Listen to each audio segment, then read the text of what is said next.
अरे तुम जानते नहीं हो, मैं ऐसा पोल खोलूंगा, तेरी रानियों से बताऊंगा तू बचपन का चोर है। श्याम सुंदर भगवान कहने लगे कुछ बताने की आवश्यकता नहीं, मेरी सारी रानियां जानती हैं कि मैं बचपन का चोर हूँ। सब रानियां जानती है बचपन का चोर, कुछ बताने की आवश्यकता नहीं है। तब तक श्याम सुंदर भगवान ने पोटली को खींच लिया, पोटली को खींच के ग्रंथि को खोल दिया, ग्रंथि को खोल के निरीक्षण किया तंडुल का निरीक्षण कर मां सुशीला का भाव समझ गए। चूंकि बोले रीझे देते परम पद खींचे देते लंक अंधा धुंध दरबार को, अरे आते रहो निसंक। यहाँ कन्हैया भी भूखे तो भगवान की दिव्य कृपा हुई। बोले श्याम सुंदर ने लिया पोटली हाथ में और निरीक्षण किया, माँ सुशीला का भाव समझ गए।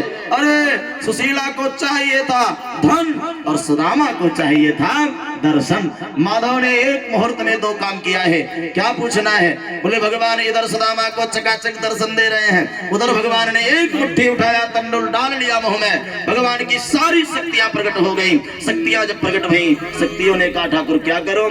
बोले विश्वकर्मादि देवताओं से भगवान ने कहा जाओ जाओ, जैसे मेरी है ये द्वारिका, अब मेरा मित्र इससे हल्की कुर्सी पर बैठने वाला नहीं है। जैसे मेरी द्वारिका है वैसे बना दो पूरी सुदामा।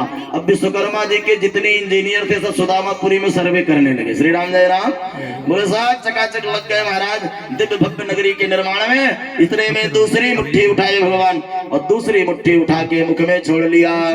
जैसे दूसरी मुट्ठी छोड़ा, भगवान की जितनी शक्तियां थी सब प्रकट हो गई। भगवान ने कहा जाओ, किसी भी प्रकार से सुदामापुरी में कोई कमी नहीं होनी चाहिए, रिद्धि सिद्धि से भरा भंडार होना चाहिए।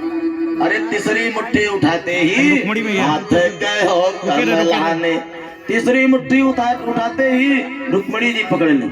रुक्मणी जी ने कहा अब क्या करना चाहते हो? मित्र को सब कुछ सौंप करके स्वयं इस तरह से बनना चाहते हो क्या?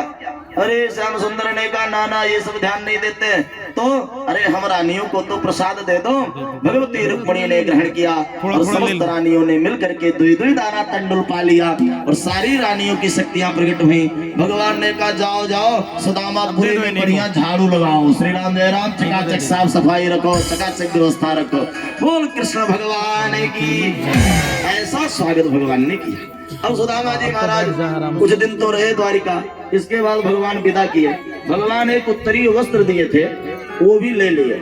ये गमछा ले लेना। उत्तरीय वस्त्र भगवान ने दिया था, गमछा ले लेना। तो उत्तरीय वस्त्र जो है सुदामा जी का जो था वो भगवान ने ले लिया।